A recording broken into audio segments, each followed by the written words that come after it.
요한계시록 4장 1절 보겠습니다. 요한계시록 4장 오늘 1절에서 3절까지 보겠습니다. 요한계시록 4장 1절에서 3절 같이 읽습니다. 이 일 후에 내가 보니 하늘에 열린 문이 있는데 내가 들은 바 처음에 내게 말하던 나팔 소리 같은 그 음성이 이르되 이리로 올라오라. 이후에 마땅히 일어날 일들을 내가 내게 보이리라 하시더라. 내가 곧 성령에 감동되었더니 보라, 하늘에 보좌를 베풀었고 그 보좌 위에 앉으신 이가 있는데 앉으신 이의 모양이 벽옥과 홍보석 같고 또 무지개가 있어 보좌에 둘렀는데 그 모양이 녹보석 같더라. 아멘. 오늘 이 말씀을 가지고 하늘 보좌 이런 제목으로 말씀을 나누겠습니다. 잠시 기도하겠습니다. 사랑의 주님 고맙습니다. 찬양과 기도와 성도의 교통 가운데 함께 하셨던 주님, 이제는 저희들이 말씀을 함께 생각하겠습니다. 주님의 거룩한 말씀, 오늘도 여전히 하나님께서 말씀의 옷을 입고 우리에게 오시는 줄로 믿습니다. 말씀을 통해 성령께서 역사하시는 줄로 믿습니다. 말씀이 선포될 때에 전하는 자나 듣는 자가 다 같이 하나님의 음성을 들을 수 있도록 도와주시고, 주님, 우리의 귀를 열어주시기 원합니다. 우리의 마음을 열어주시기 원합니다. 믿음으로 받을 수 있도록 도와주시기 원합니다. 능력의 하나님을 경험할 수 있도록 축복해 주시옵소서. 예수님의 이름으로 기도하옵나이다. 아멘. 지금 우리나라는 문재인 대통령이 우리나라를 다스리고 있습니다. 우리가 날마다 피부로 느끼고 있는 것처럼 한 대통령의 통치 철학과 이념이 다를 때 이전까지는 이 보수, 지금은 진보, 이렇게 보수냐 진보에 따라서 나라의 모습이 많이 달라지고 국민들의 생활이 얼마나 큰 변화를 겪고 있는지 온몸으로 느끼고 있습니다. 어떤 분들은 좋다 그렇게 말하고 있어요. 어떤 분들은 힘들다 그렇게 말하고 있어요. 평가는 각자입니다. 그러나 시간이 지내놓고 나면 역사가 평가를 하겠죠. 우리가 읽은 이 요한계시록이 쓰여진 이 당시에는 로마 황제가 특별히 도미티아누스라는 악랄하기로 유명했던 엄청난 그리스도인들을 핍박했던 그 도미티아누스, 이름을 좀 기억하시면 좋겠어요. 악랄한 사람의 이름을 좀 기억했으면 좋겠어요. 이 도미티아누스가 다스리던 때였습니다. 그 당시 로마는 여러분이 아시는 것처럼 강력한 군대로 세계를 정복했어요. 로마의 군대를 이길 나라가 없었어요. 그래서 로마는 군사력으로 평화를 이루었습니다. 여러분이 잘 아시는 것처럼 아우구스투스가 주전 27년 아우구스투스가 나라를 황제가 되고 난 다음에 내란을 수습하고 국가를 통일했어요. 그때부터 여러분이 잘 아시는 마르쿠스 아우렐리우스까지, 이 마르쿠스 아우렐리우스 황제는 철인 황제죠. 이 황제까지 약 200년 동안, 이 200년 동안에는요, 200년 동안에 로마 나라의 평화가 임했어요. 군사력으로 만든 평화였습니다. 외적의 침입도 없었어요. 감히 다른 민족이 로마를 침입할 생각도 못했습니다. 너무 강력하니까. 너무 군사력이 강한 나라니까. 200년 동안 로마는 엄청난 평화를 누렸어요. 우리 이걸 가려서 팍스 로마나 그래요. 로마의 평화라 그럽니다. 로마의 평화는 군대의 힘으로 이루어진 평화였어요. 그런데 이 최고의 평화의 시대에 가장 혹독한 전쟁을 치르는 집단이 있었어요. 바로 그리스도인들이었습니다.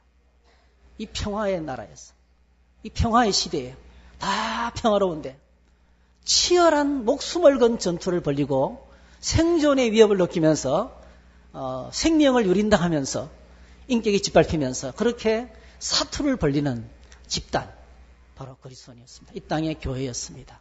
교회. 그 교회 환경 가운데서 쓰여졌던 책이 우리가 읽은 요한계시록이에요. 여러분이 아시는 것처럼 이 도미티아누스는요, 어느 날 갑자기 황제가 됐어요. 왜냐하면 아버지가 갑자기 돌아가시고 형님이 갑자기 죽었어요. 아버지와 형님이 연달아서 갑자기 죽는 바람에 갑자기 어린 나이에 황제가 됐습니다. 그래서 이 도미티아누스는 자신의 권력을 강화시키기 위해서 마치 저 북쪽에 있는 그 친구 같아요. 젊은 나이에 통치자가 되고 나니까 이게 겁나는 게 없는 거예요.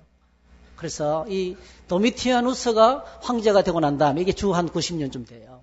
황제가 되고 난 다음에 이게 이제 황제 숭배 사상을 강화시킨 거예요. 자기를 부를 때 어떻게 부르나 하면은 하나님으로 부르겠어요. 하나님. Lord and God 이렇게. 하나님이라고 불렀어요. 히브리 그 당시에 헬라어로는요. 이렇게 불렀어요.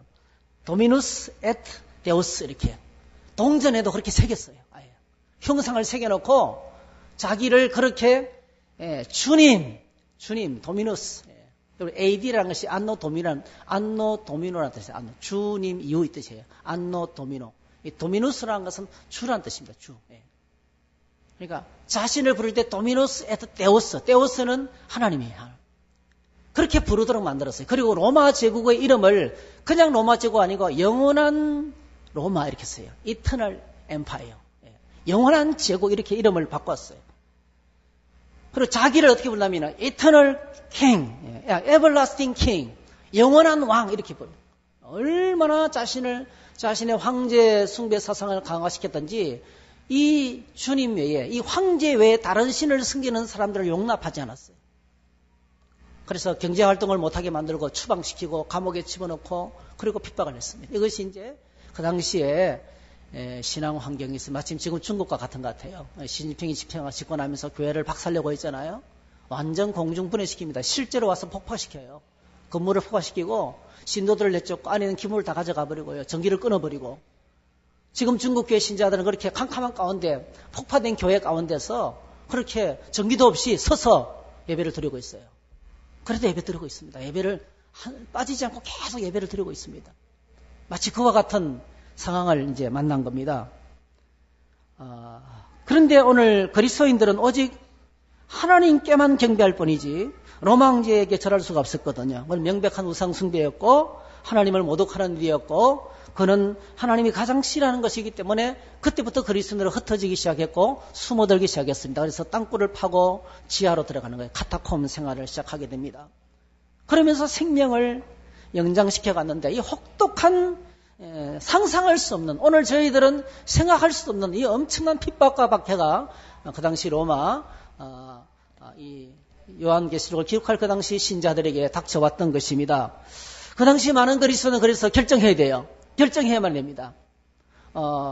선택을 해야 됩니다. 로마 황제를 섬기면서 평안하게 살 것인가 아니면 주 예수 그리스도를 믿고 핍박을 받고 고난을 당할 것인가 이거 둘 중에 하나를 결정해야 됩니다. 한번 따라 하실까요? 주 예수를 믿으라.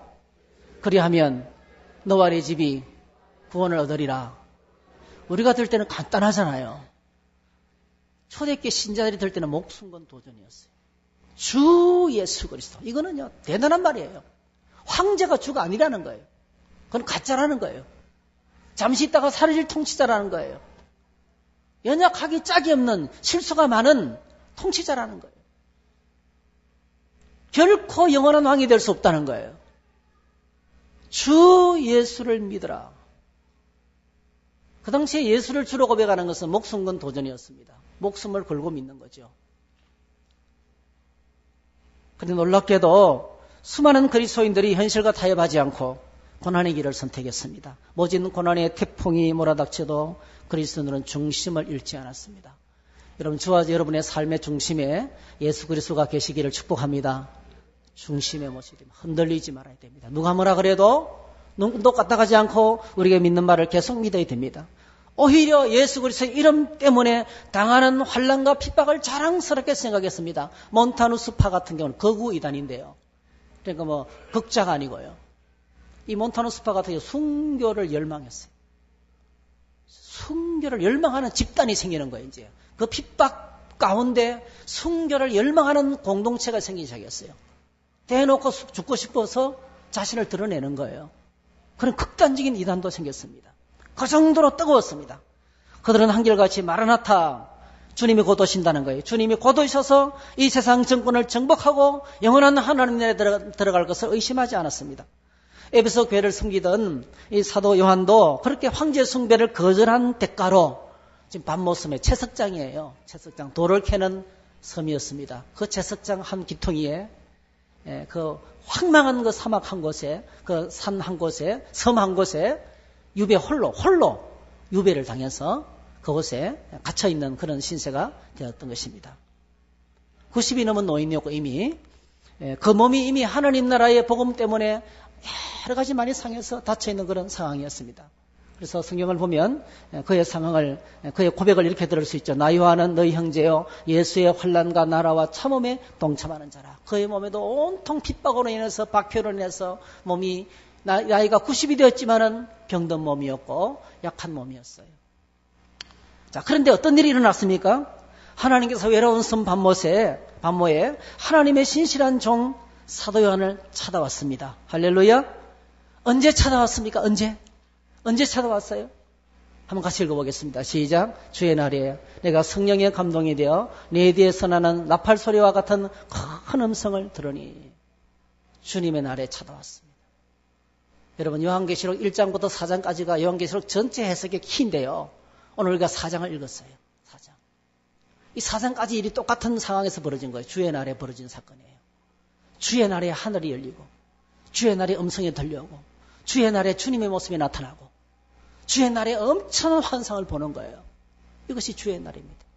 주의 날이 주일입니다. 여러분. 주의 날이 주일입니다. 여러분 사도 요한이 에베소 교회 큰 교회입니다. 여러분.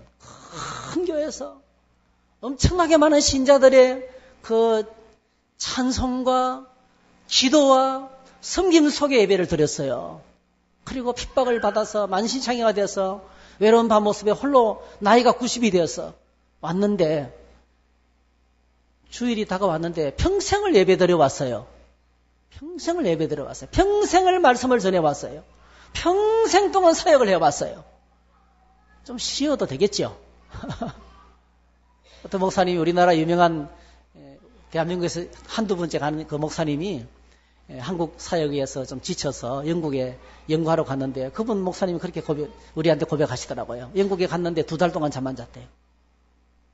2달 동안 잠이 오더래요. 그렇게요. 그 2달 동안 잠을 자고 나니까 이제 몸이 정상으로 돌아오더래요. 엄청난 스트레스 때문에 시달렸는데요. 여러분 평생을 사역해왔는데 좀 쉴 수 있잖아요. 근데 사도 요한은 주님의 날에 일어났습니다. 예배 처소를 찾았습니다. 예배를 드렸습니다. 오늘 저희들 우리 안에 이런 타협의 말이 들어오게 될 거예요. 여러분 주일날 좀 편리하게 예배 드리면 안 돼요. 왜냐하면 금요일 저녁에 예배를 드린다든지 한때 교회는 그런 시도를 많이 했어요. 구도자 예배를 해가지고 주중에 드린 예배를 많이 드렸어요. 토요일날 예배를 드린다든지 그렇게 예배를 드리면 그날 금요일날 주일 예배를 드리면 그런 예배 시간도 있다면 그런 시간을 드리고 주말에 가족들과 함께 여행도 갔다 올 수 있고 얼마든지 우리 식구들끼리 신나는 시간을 가질 수 있잖아요. 근데 교회는 주의 날을 절대로 양보하지 않았습니다. 여러분 왜 주일을 지켜야 돼요? 주일을 왜 지켜야 돼요? 꼭 이 날 아니면 안 됩니까?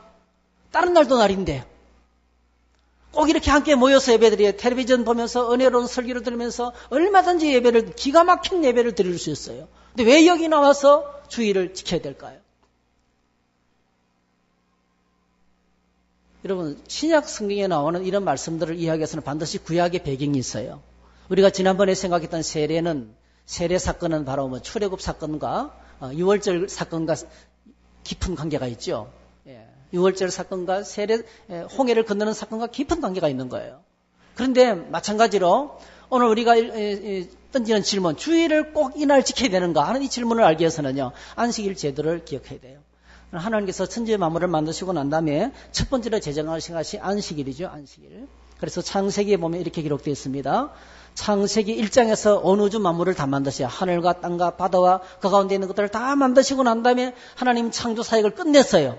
창조 사역을 끝내고 하시는 말씀 한번 같이 읽어보겠습니다. 시작. 천지와 만물이 다 이루어지니라. 하나님이 그가 하시던 일을 일곱째 날에 마치시니 그가 하시던 모든 일을 그치고 일곱째 날에 안식하시니라. 하나님이 그 일곱째 날을 복되게 하사 거룩하게 하셨으니 이는 하나님이 그 창조하시며 만드시던 모든 일을 마치시고 그날에 안식하셨음이니라 했어요.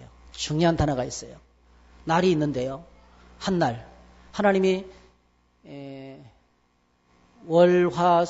그러니까 일, 월, 화, 수, 목, 금까지 있잖아요. 창조하신 거예요. 창조 사역을. 첫째 날이 일요일이에요. 일요일. 첫째 날이 일요일이에요.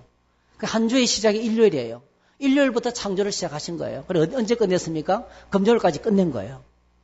그리고 안식일이 금요일 저녁부터 그 다음날 토요일 저녁까지가 안식일이에요. 안식일. 이 안식일을 지키라는 거죠.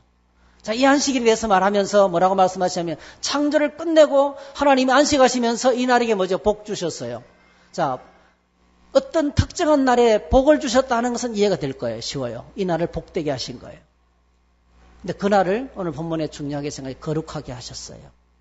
창세기에 50장으로 됐어요. 창세기 50장 가운데서 여기 나오는 거룩이라는 단어, 카도시라는 단어입니다. 히브리어로 카도시.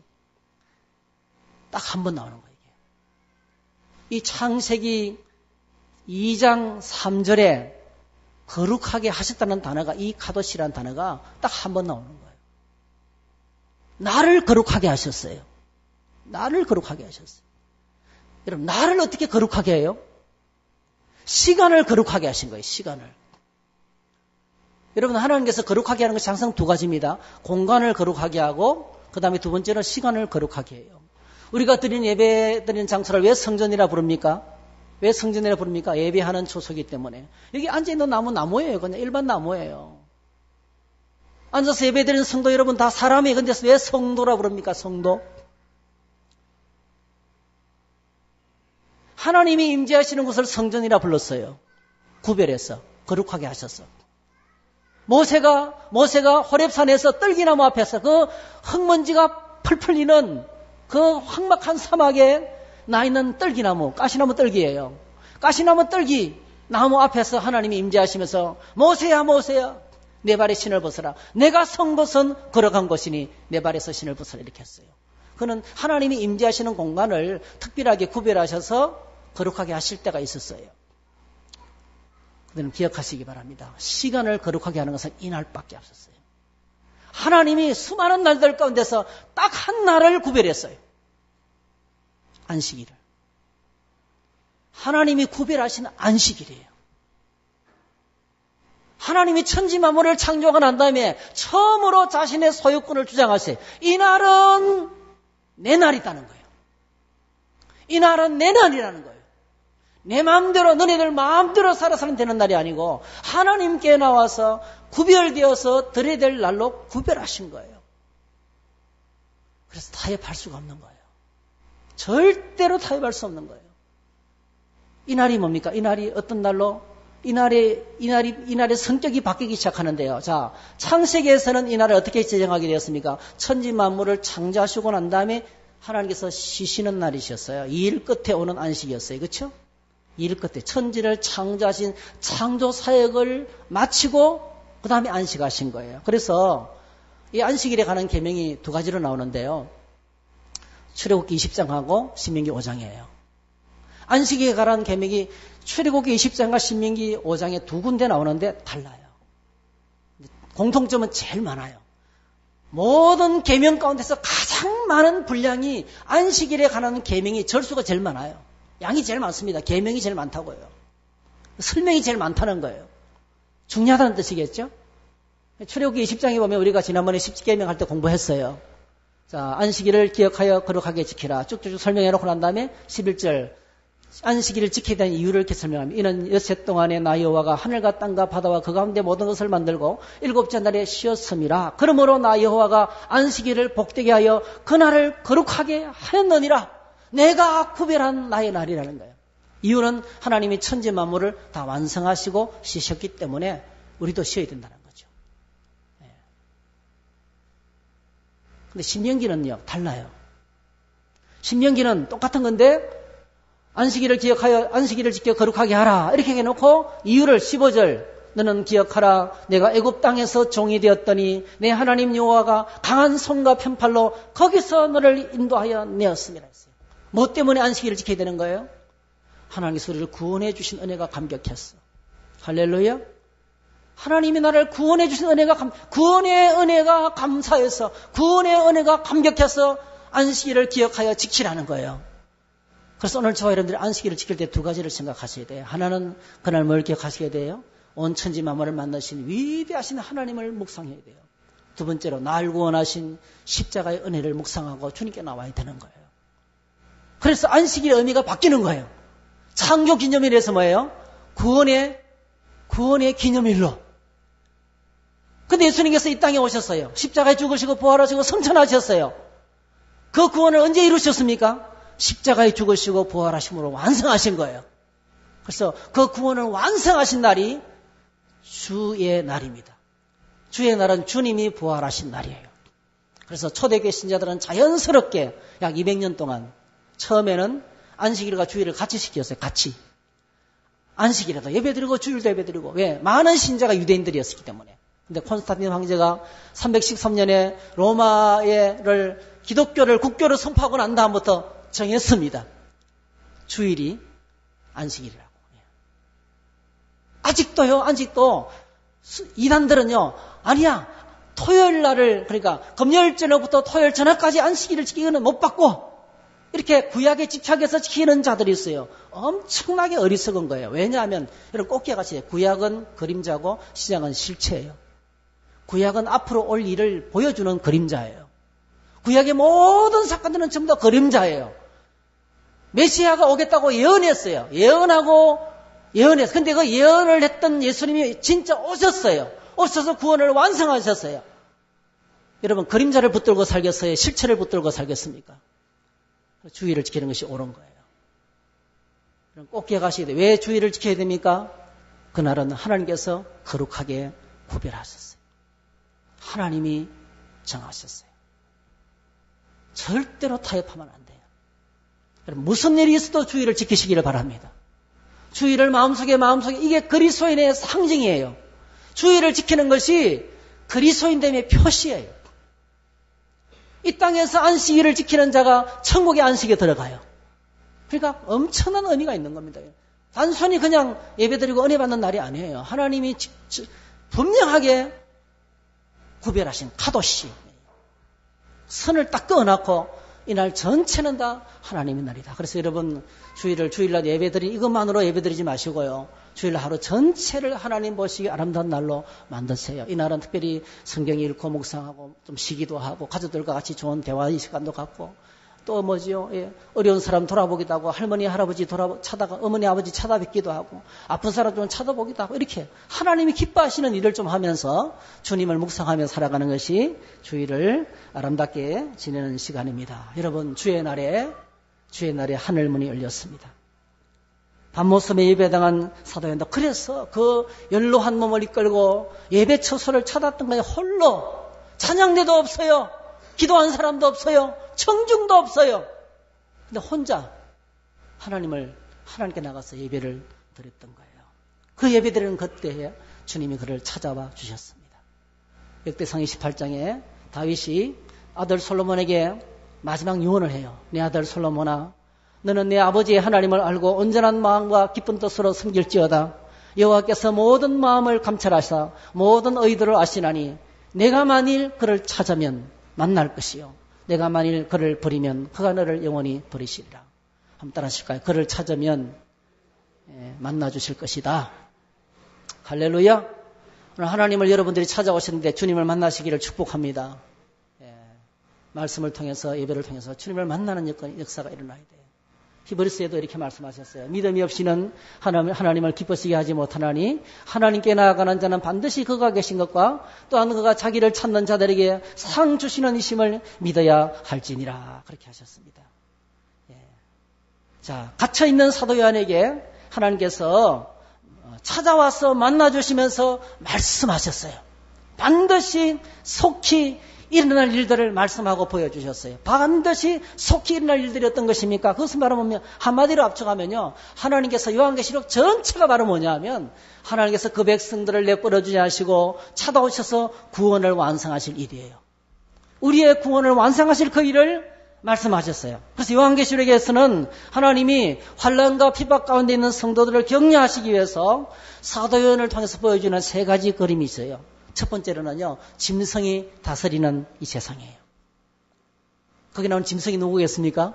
그 당시에는 도미티아누스죠. 미치광이처럼 날뛰는, 짐승처럼 날뛰는 그 도미티아누스를 그렇게 짐승이라 불렀습니다. 두 번째로는 하늘의 모습을 보여주셨어요. 그래서 세 번째로는 이 땅의 교회의 모습을 보여주셨습니다. 사도 요한이 첫 번째 보게 되는 환상은 바로 천상의 예수 그리스도의 모습이었습니다. 발에 끌리는 옷을 입고 가슴에 금띠를 띠고 오른손에 7뼈를 붙잡고 사람의 눈을 뜨고는 참아볼 수 없는 그 영광스러운 모습으로 입에는 막 날성금이 나오고 말이죠. 사람의 눈으로는 참아볼 수 없는 그 모습으로 게임의 캐릭터를 그리는 사람들이 요한계시록과 다니엘서와 이런 에스겔서를 많이 읽는데요. 게임이라는 캐릭터들이 이 모습에서 다 만든 거예요. 우리 인간으로 상상할 수 있는 그런 모습들. 정말 입에서 막 칼이 나오고요. 그렇죠? 그러니까 이게 정말 어마어마한 모습이에요. 어마어마한 모습들을 이제 사도 요한이 예수님의 모습을 봅니다. 그리고 흰 옷 입고 왕의 옷을 입은 그분이 7 금촛대 사이를 거니시는 모습을 이제 목격을 하게 되는 것입니다. 참 놀라운 거죠. 십자가의 죽임을 당하시고 무덤에 묻히셨다가 사흘 만에 부활하시고 성천하셨던 그 예수님께서 지금 어떤 모습으로 계시는지를 요한에게 보여주신 거예요. 사도나 요한에게 보여주신 예수 그리스도의 그 영광은 그 영광을 보자마자 사도 요한이 죽은 것처럼 되었어요. 그냥 졸도했어요. 너무 그 영광이 컸어. 그 영광이 너무나 크기 때문에 죽은 것 같이 되었어요. 보는 순간에 그냥 놀래 자빠졌어요. 너무너무 영광스러웠어. 저는 이런 생각이 들어요. 사도 요한이 환상을 보고 난 다음에 참 힘들었겠다.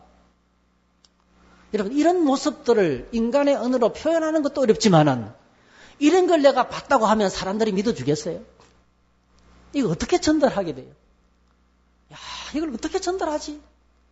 제가 생각할 때는 굉장한 고통을 느꼈던 것 같아요. 이 엄청난 모습을 어떻게 전달할 것인가? 근데 사도 요한은 하나님께서 보여주시는 그대로 이제 기록을 해나갑니다. 사도 요한이 봤던 그 예수님의 모습은요, 로마 황제의 그 가짜 영광과는 비교도 할 수 없는 영광스러운 모습으로 어디 계셨습니까? 이 땅에 짓밟히던 고난당하는 교회 가운데 계신 거예요. 7 금촛대가 교회였어요. 교회 가운데 계시는 모습을 보여주셨습니다. 여러분, 오늘 저와 여러분들이 믿음의 눈이 열리시기를 축복합니다. 믿음의 눈이 열리면 세상의 초라한 모습 때문에 기죽지 않습니다. 돌아가는 세상들 모습 때문에 낙심하거나 좌절하거나 실망하지도 않습니다. 오늘 하나님께서 우리가 너무나 초라하지만은 초라한 우리들 가운데 계십니다. 우리와 함께 영광스러운 모습으로 계시는 것을 본 거예요. 한번 따라 하실까요? 교회의 영광을 보게 하소서. 어제 제가 임직식 때문에 갔다 왔어요. 서울에. 은천제일교회라고요.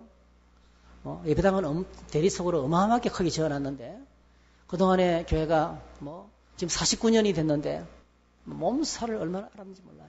근데 한결같이 오신 목사님들이 하시는 말씀이 이 교회 교인들 너무 착하다. 안 떠나고 다 버티고 있는 거예요. 혹독한 시련을 통과하면서. 근데 이제 새로운 목사님이 오셔서 2년 동안 이제 목회하시고 오늘 어저께 위임식을 했어요. 제가 그런데 한번 갔다 오려면 8시간이 걸려요. 올라가는데 3시간, 내려오는데 3시간, 머무는 시간 1시간 반. 야, 참. 근데 제가 그 교회를 보면서 주님의 영광을 봤어요. 부서지고 그냥 갈등이 있어서 너무나 힘들었는데 이제는 사람들이 웃는 거예요. 사람들이 웃는 모습을 보면서 회복의 그 모습을 보면서 제가 장로님 붙들고 이렇게 장로님 그동안에 너무 고생하셨습니다. 너무 고생하셨으니까 목사님 요즘 행복하다는 거예요. 너무 행복하다는 거예요. 너무 귀한 목사님이 오셔가지고 이렇게 회복이 돼서 너무 감사하다는 거예요. 교회의 영광을 봤어요. 교회의 영광. 여러분, 오늘 저와 여러분들이 청주 성도교회의 영광을 볼 수 있기를 축복합니다. 우리 가운데 계시는 주님을 볼 수 있어야 돼요. 주님이 역사하시고 일하시고 축복하시고 함께 하시는 거예요. 그 영광의 모습을 먼저 보여주는 거예요. 그러면서 이제 3장까지 주님은 여러 교회의 모습을 보여줍니다. 칭찬받는 교회, 책망을 받는 교회, 칭찬과 책망을 같이 받는 교회, 칭찬은 없고 책망만 받는 교회, 여러 가지 교회를 7교회, 에스보드 사빌라, 에베소, 스모나, 버가모, 두아디라, 사대, 라오디게아 교회, 이런 7교회. 7교회의 모습들을 이제 보여주는데요. 여러분, 7교회를 통해서 주시는 공통된 메시지가 있어요. 공통된 메시지. 이거예요. 한번 따라합시다. 이기는 그에게는 교회가 이길 것을 말씀하고 있습니다. 이기는 그에게는 모든 교회를 하게 해주시는 공통적인 메시지가 세상에서 믿음으로 승리할 것을 말씀하셨어요. 에베소 교회 이기는 그에게는 내가 하나님 나라의 하나님의 낙원에 있는 생명나무 열매를 주어 먹게 하리라. 서문학 교회 이기는 자는 둘째 사망의 해를 받지 않게라. 버가목 교회 이기는 그에게는 내가 감추었던 만나를 주고 또 힌도를 주겠다. 사대 교회 이기는 그에게는 만국을 다스리는 권세를 주겠다. 만국을 다스리는 권세를 주겠다. 또 사대 교회 이기는 그에게는 흰옷을 입을 것이요 내가 그 이름을 생명책에 결코 지우지 않겠다. 빌라델비아 교회 이기는 자에게는 내 하나님의 성전에 기둥이 되게 하겠다. 마지막으로 라디오 기계 이기는 그에게는 내가 내 보좌에 함께 하여 주겠다. 이렇게 했어요.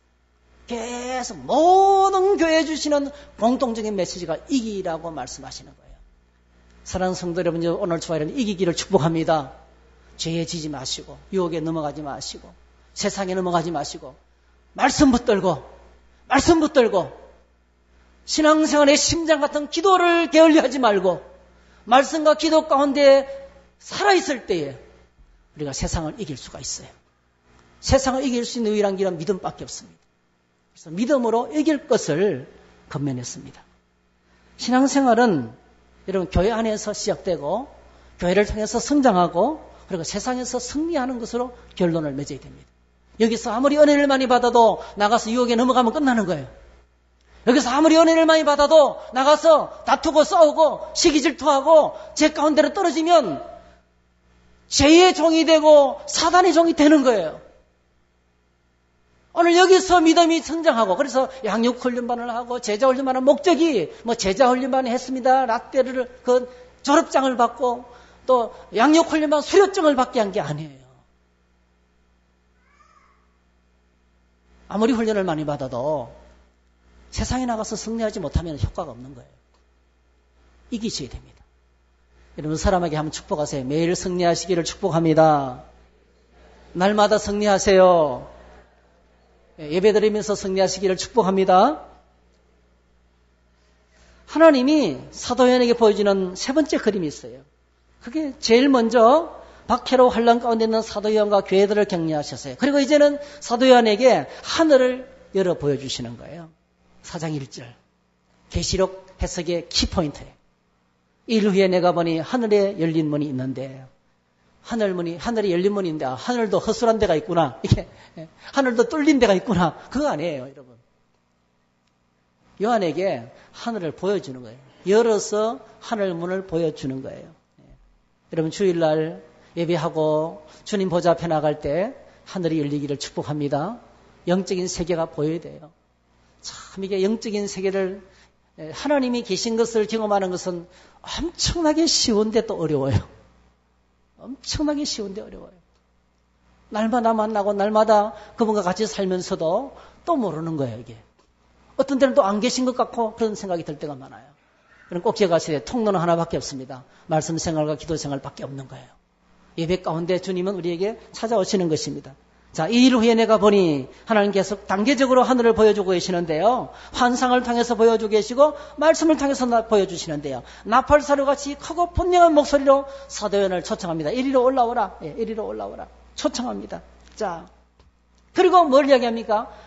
이후에 마땅히 일어날 일들을 내가 내게 보이리라 했어요. 참 얼마나 오늘 이 말씀이 우리에게 위로가 되는지 몰라요. 이 일 후에 마땅히 일어날 일을 내가 내게 보이리라.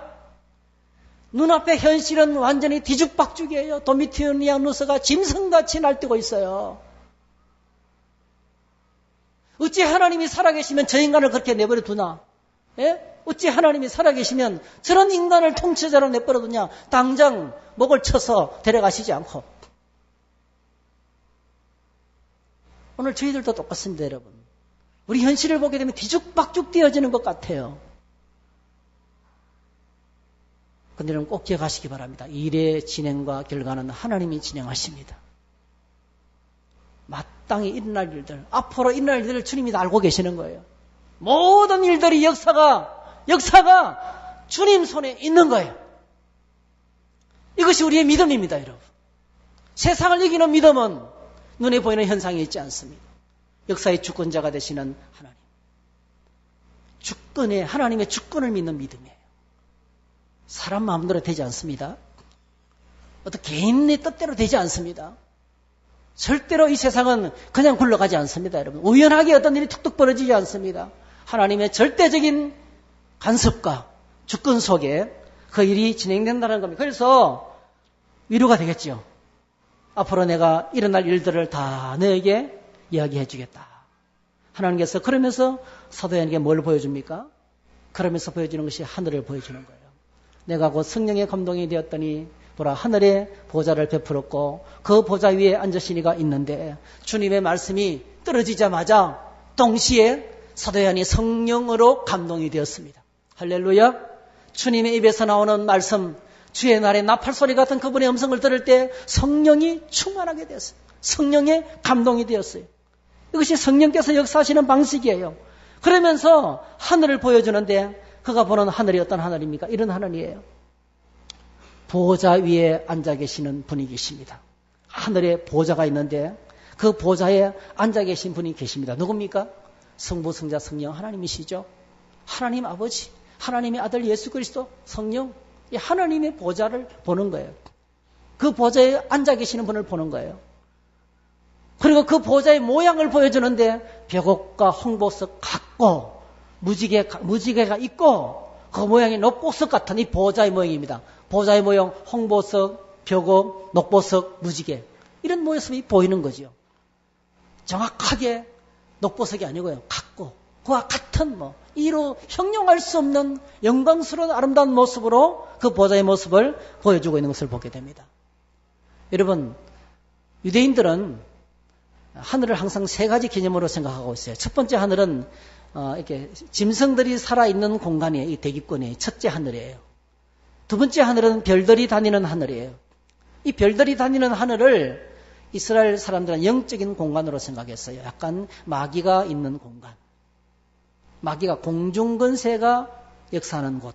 그래서 에베소서 2장 2절에 보니까 공중권세를 잡은 자가 있는 곳. 그리고 에베소 6장 12절에 보니까 하늘에 있는 악의 영들. 이 하늘이 바로 뭡니까? 둘째 하늘이에요. 둘째 하늘. 악한 자들이 활동하는 곳. 여러분, 마귀는 지역적입니다. 여러분. 마귀는 어떤 공간에 있어요. 어떤 공간에. 여기에 있을 수도 있지만 없을 거예요. 제가 단언한 건데. 근데 찾아와서 우리를 건드릴 수는 있어요. 은혜 받는데 상처받게 할 수 있어요. 은혜를 받는데 상처받게 하는 것은 마귀가 하는 거예요. 예? 내가 정말 하나님을 위해서 결심할 때 아니야 라고 우리 안에 돌아 속삭일 수 있어요. 근데 여러분, 우리가 예수님의 이런 것을 쫓아낼 수 있어요. 할렐루야. 마귀가 활동하는 공간이 둘째 하늘로 생각했어요. 이스라엘 사람들은. 그 다음에 셋째 하늘. 이 셋째 하늘은 바로 주님이 계시는 보좌예요. 주님이 계시는 하늘 보좌예요. 주님이 계시는 공간을 셋째 하늘로 생각했던 거예요. 그래서 사도 바울도 나도 거기 갔다 왔다고 아주 겸손하게 이야기합니다. 사도 바울이 갔다 왔다고 말하면서 막 그냥 얼마나 쩔쩔매는지 몰라요. 무익 하나마 내가 부득불 자랑하노니 주의 환상과 계시를 말하리라. 내가 그리스도 안에 있는 한 사람을 아노니 그는 14년 전에 셋째 하늘에 끌려간지라. 그가 몸 안에 있었는지 몸 밖에 있었는지 나는 모르거니와 하나님은 아시느니라. 내가 이런 사람을 아노니 그가 몸 안에 있었는지 몸 밖에 있었는지 나는 모르거니와 하나님은 아시느니라. 그가 나군으로 이끌려가서 말로 표현할 수 없는 말을 들었으니 사람이 가히 이르지 못할 말이로 됐어. 사도 바울은 하늘 환상을 보고 난 다음에 입을 닫았어요. 이런 어마어마한 장면을 말하는 것은 불가능하다. 이 땅의 언어는 불가능하다. 근데 사도 요한이 얼마나 어려웠겠어요. 그 영광스러운 장면을 보고 지금 글로 쓰고 있으니까요. 그게 요한계시록이에요. 셋째 하늘. 하나님이 계시는 그 공간, 하나님이 계시는 그 보좌를 보여주시는 거예요. 그래서 요한계시록은 우리에게 환상을 통해서 계속 점점 더 깊은 하늘 속을 보여줍니다. 자, 하늘의 성전의 문이 열렸어요. 4장에서 하늘의 성전의 문이 열렸어요. 그 다음에 11장에 보니까 이렇게 소개합니다. 이에 하늘에 있는 하나님의 성전이 열리니 성전 안에 하나님의 언약궤가 보이며 그게 뭐가 있어요? 언약궤가 있어요. 말씀이 있어요. 하나님 나라의 중심의 보좌에도 말씀이 있어요.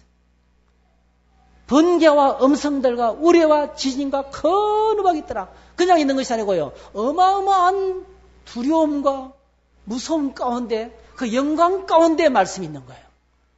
하나님 나라의 보좌. 놀랍게도요. 믿음이 깊어지면 말씀이 두려워요. 믿음이 깊어지면 하나님 말씀이 얼마나 무게가 있는지 몰라요. 믿음이 없을 때 말씀을 아무렇게나 생각하지. 믿음이 깊어지면 하나님 성경 말씀이 하나님 말씀에 거절할 수 없는, 함부로 취급할 수 없는, 내가 마음대로 판단할 수도 없는 너무나 두려운 말씀으로 다가오는 거예요. 하늘 보좌에 한가운데 언약궤가 있는 것을 봅니다. 요한계시록 15장 5절에 보니까 일 후에 내가 또 보니 하늘에 정거장막에 성전이 있고 그 정거장막의 성전 하늘에 있는 성막을 봅니다. 그리고 또 하늘이 열려서 백마와 그것을 탄 자, 백마를 탄 자가 나옵니다. 그 백마 이름이 바로 뭡니까? 충신과 진실이라 공의로 심판하며 싸우다 했어요. 이 땅의 악한 무리들 악을 싸우고 죄를 멸하고 마귀의 세력을 멸하는 백마를 탄 사람이 흰마를 탄 자가 그 하늘에 가득합니다. 전쟁은 우리가 하는 게 아니에요. 하나님이 하십니다. 이 땅의 악한 일들은 하나님이 처리하실 거예요. 그 모습을 보여주면서 그래서 사도 요한에게 위로하고 있는 것을 보게 됩니다. 여러분 우리가 이 땅의 모습을 보면 늘 마음이 상하지만은 눈을 들어 하늘을 보시기를 축복합니다. 말씀을 펼치고 기도의 보좌로 나갈 때 하늘이 열리는 거예요. 자, 사도 요한이 봤던 하늘 첫 번째로 어떤 모습입니까? 하늘에 보좌가 있습니다. 보좌에 그분이 앉아 계세요. 앉은 이의 모양이 어떻습니까? 이루 말할 수가 없습니다. 로마의 도미티아누스의 그 황제의 영광하고는 비교도 안 되는 영광을 보게 됩니다. 우리에게 어떤 메시지를 주고 있습니까? 이 보좌를 보여주면서 어떤 메시지를 들려주고 있습니까? 여러분 십자가에 죽으시고 부활하시고 승천하신 주님이 그 보좌에 앉아 계시는 거예요. 자, 이런 모습으로 앉아 계십니다. 에베소서 1장 10절 그의 능력이 그리스도 안에서 역사하사 죽은 자들 가운데서 다시 살리시고 하늘에서 자기의 오른편에 앉으사 모든 통치와 권세와 능력과 주권과 이 세상뿐 아니라 오는 세상에 일컫는 모든 이름 위에 뛰어나게 하시고 또 만물을 그의 발 아래에 복종하게 하시고 그를 만물 위에 교회의 머리로 삼으셨느니라. 교회는 그의 몸이니 만물 안에서 만물을 충만하게 하시는 이에 충만합니다. 한마디로 딱 합쳐가면 예수님께서 부활하시고 승천하셔서 보좌에 앉으셨어요. 하늘 보좌에 앉아 계셨어요. 그리고 온 하늘을 다스리셔요. 만물을 다스리세요. 이 땅의 교회를 통치하고 계시는 거예요. 그래서 하나님께서 요한에게 말하는 거예요. 야, 도미티아누스가 미치광이처럼 다스리고 있지만은 제가 다스리는 게 아니야. 내가 지금 다스리고 있어. 내가 지금 세상 만물을 다스리고 있어. 걱정하지 마. 하나님의 백성을 하나님은 보호하실 거예요. 그러면서 하나님의 통치가 여전히 살아있는 것을 보여주는 거예요. 빌립보서 2장 9절 11절 이름으로 하나님이 그를 지극히 높여 모든 이름 위에 뛰어난 이름을 주사 하늘에 있는 자들과 땅에 있는 자들과 땅 아래 있는 자들로 모든 무릎을 예수 이름에 꿇게 하시고 모든 입으로 예수 그리스도를 주라시나요 하나님 아버지께 영광을 돌리게 하셨나니라. 이 영광의 보좌에 우리 주님이 앉아 계시다는 거예요. 한번 따라 하실까요? 하나님의 통치는 주님의 통치는 영원하다. 그래서 이 땅의 통치자들은 완벽하지 못합니다. 여러분 지금 세계 통치자들의 모습을 보세요. 완벽합니까 여러분? 실수가 많은 연약한 인간일 뿐이에요. 사람의 통치를 바라보면 우리가 실망할 수밖에 없어요. 저희들은 믿어야 돼요. 주님이 다스리신다. 주님이 다스리고 계시는 거예요. 그러므로 성도는 기도해야 됩니다. 하나님 하늘의 통치가 완성됐던 것처럼 이 땅에 완성해 주시기 원합니다. 이 가정을 다스리시고 내 마음을 다스리시고 사람들을 다스려 주시고 이 사회를 다스려 주시기 원합니다. 기도하셔야 되는 거예요. 두 번째 보좌의 모습은 영광스럽죠. 하늘 보좌는 너무나 영광스럽습니다. 너무나 거룩합니다. 여러분. 앉으신 이의 모양이 벽옥과 홍복석 무지개 녹보석 같다 했어요. 사도 요한의 고충이 느껴져요. 인간의 언어로 묘사할 길이 없어서 땀을 뻘뻘 흘리고 있는 모습이 보여지고 있습니다. 벽옥 같고 홍보석 같고 온갖 보석들을 다 동원하고 있어요.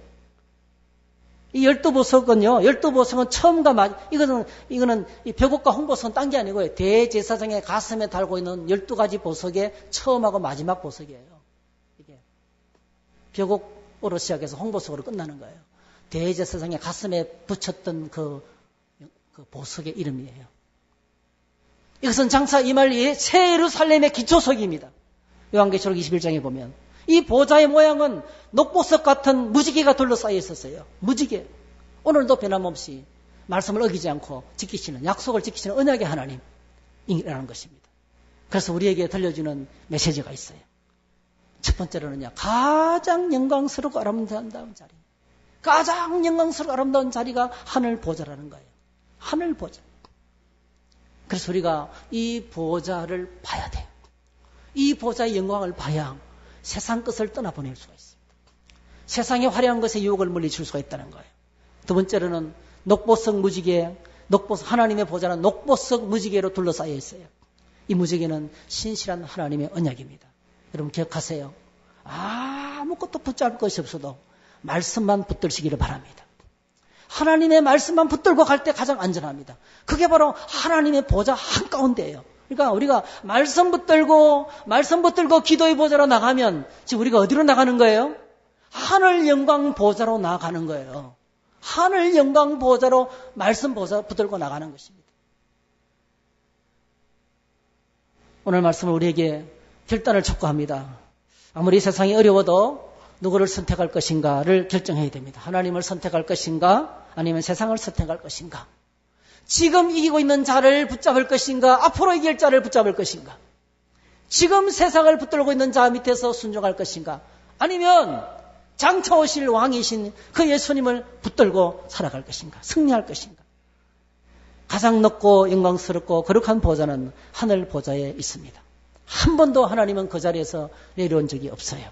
그 보좌가 이상이 있은 적은 한 번도 없습니다. 로마 황제가 앉은 보좌와는 비교도 할 수 없을 정도로 영광스러운 곳에 그분은 계십니다. 그러므로 마지막 승리는 하나님의 것입니다. 하나님께 속한 모든 사람들이 마지막 승리자가 될 거예요. 이 승리를 확신하고 믿음으로 사셔야 됩니다. 그래서 오늘 저와 여러분들이 그러한 주의를 지켜야 되는 거예요. 말씀과 기도로 끼어 있어야 되는 겁니다. 삶의 현장에서 말씀 붙들고 이겨야 되는 것입니다. 어린아이로 살지 말고 성숙하셔야 되는 거예요.